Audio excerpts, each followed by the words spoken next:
Aquesta casa, concretament, ho dic pels que potser no hi havien estat,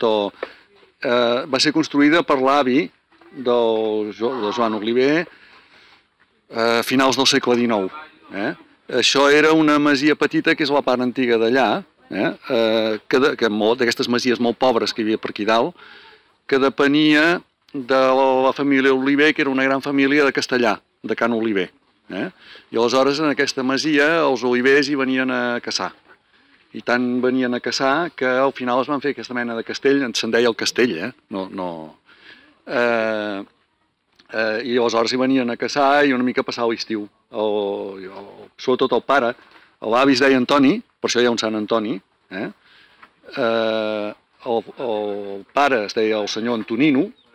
i després doncs els fills, que eren el Joan Oliver i la Justita Oliver, que era una senyora molt elegant, tots tenien un aspecte molt imposant. Aleshores també hi ha un fet molt important, és que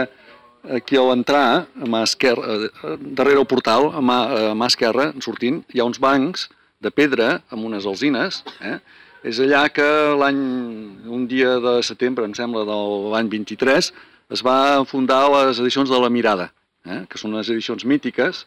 Hi havia en aquesta reunió, això ho explica Oliver en les seves memòries, hi havia en Carles Riba,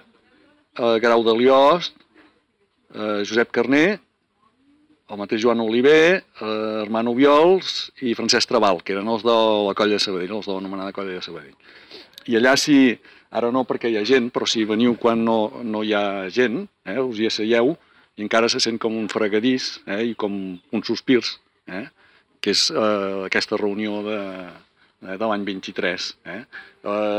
Després aquestes edicions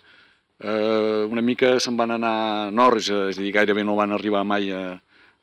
gran cosa per les circumstàncies, però una mica van ser el preludi de les edicions Proa, que després, durant els anys 30, ja van sortir com a edicions comercials.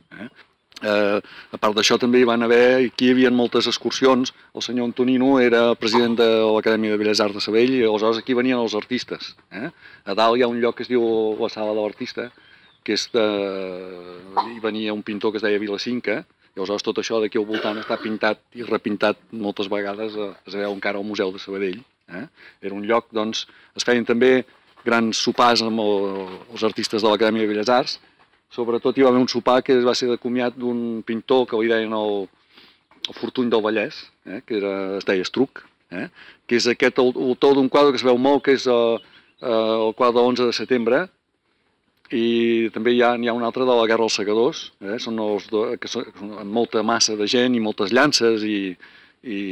dalles, i aleshores va fer una reproducció aquí mateix en el pati, en què tots els assistents al sopar portaven un garrot i una mena de llança o d'això, i van reproduir en una fotografia el quadre aquest, sortint del sopar, se'ls veia una mica engrescats.